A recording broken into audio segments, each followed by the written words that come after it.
Hello sa inyo! Alam nyo, may isang kwento, isang napakatanda ng kwento tungkol sa isang nawalang paraiso at isang lihim na pangako. Ang pangako ng isang bayani na darating.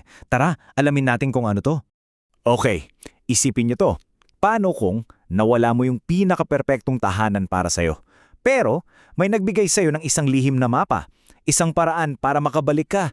Yung pakiramdam na yun, yung pag-asa na bumabalik kahit parang wala na, yan mismo ang magiging sentro ng usapan natin ngayon. Yan ang core ng isang napakahalagang pangako. Okay, so ang kwento natin, nagsisimula to sa isang lugar na, perpekto. Isang napakagandang simula, pero dito rin nagsimula ang problema. Imagine nyo na lang, no? Isang paraiso, ang Eden.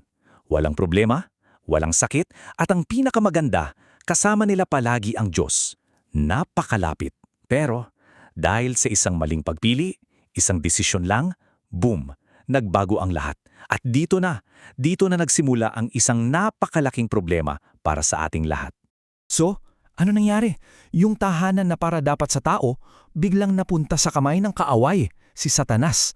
At alam nyo kung ano yung pinakamasakit? Yung ugnayan ng tao at Diyos, naputol. Para kang nawala ng signal, biglang disconnected. Grabe, dito malinaw na kailangan na talaga ng rescue.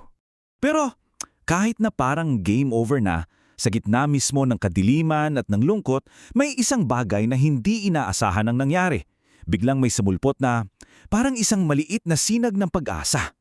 Okay, bago tayo tumuloy, pag sinabi nating tagapagligtas, ano ba yun? Isipin nyo na lang na para siyang isang superhero. Yun yung ipinangakong darating para ayusin lahat ng nasira, para iligtas ang mga tao. Siya yung game changer. At ito na, ito yung kauna-unahang pangako na parang isang secret code. Sabi dito, darating ang araw, isang supling mula sa babae, siya ay susugatan ng kaaway sa sakong. Parang isang atake, di ba?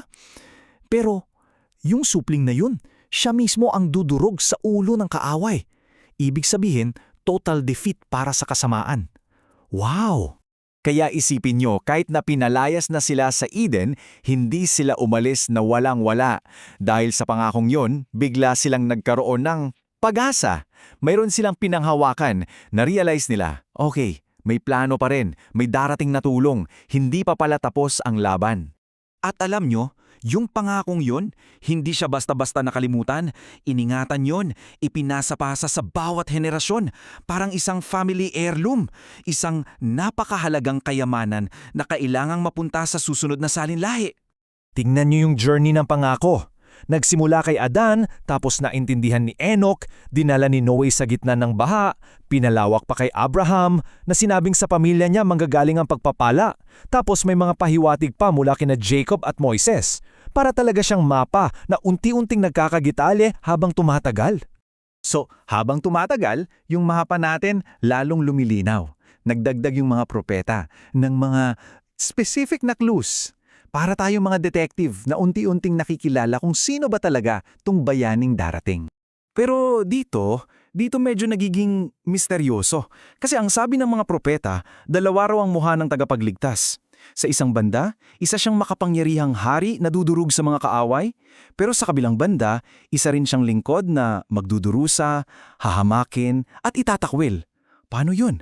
Paanong magiging isang tao lang ang dalawang magkaibang karakter na yan? At hindi lang yan, naging sobrang specific na mga clues. Sinabi nila kung saang bayan siya ipapanganak, sa Bethlehem. Sinabi rin nila na magmumula siya sa lahi ni Haring David. Ang dami pang iba, bawat clue parang isang piraso ng puzzle. Habang dinadagdag mo, mas nabubuo yung picture ng tagapagligtas. At eto yung pinaka-powerful na part para sa akin. Yung pagdurusa niya, hindi para sa kanya. Yung mga sugat niya, yun daw ang magiging gamot natin. Isipin mo yon, yung sakit na dadanasin niya para sa kagalingan ng iba. Grabe yung konsepto na yon, di ba? Okay, so andito na tayo. Ito na yung climax. Yung napakatagal na pangako, yung nagsimula pa sa Eden, ngayon, matutupad na. Ito na yung final showdown. Naalala niyo yung sinabi sa Genesis? Yung tungkol sa sakong at ulo? Eto na yon, yung pag-atake ng kaaway, yung pagpapahirap at pagkamatay ng tagapagligtas, yan yung pagdurog sa sakong. Akala ng kaaway, panalo na siya. Pero, yun pala ang bitag. Dahil sa pagkamatay at muling pagkabuhay niya, doon naman tuluyang nadurog ang ulo ng kaaway. Ang galing ng plano, di ba? Isang brilliant divine strategy. So anong resulta ng lahat ng ito? Ang resulta, bukas na ulit ang daan. Yung daan pabalik sa Diyos. Yung nawalang tahanan, may paraan na para balikan. At ang pinakamaganda, para to sa lahat. Walang eksepsyon. Kahit sino ka man, kahit ano pa yung nagawa mo, bukas ang pinto. At siyempre, ang nararapat na pagtatapos sa ganitong kwento ay purong pasasalamat at pagpupuri. Isang selebrasyon dahil yung napakagandang plano ng Diyos para iligtas tayo nagtagumpay. Kaya, iiwan ko sa inyo ang tanong na to. Ngayong narinig na natin ang buong kwento mula sa pagkawala hanggang sa pagbabalik, ano kaya ang ibig sabihin ng pangakong ito para sa'yo ngayon? Isang magandang bagay na pag-isipan.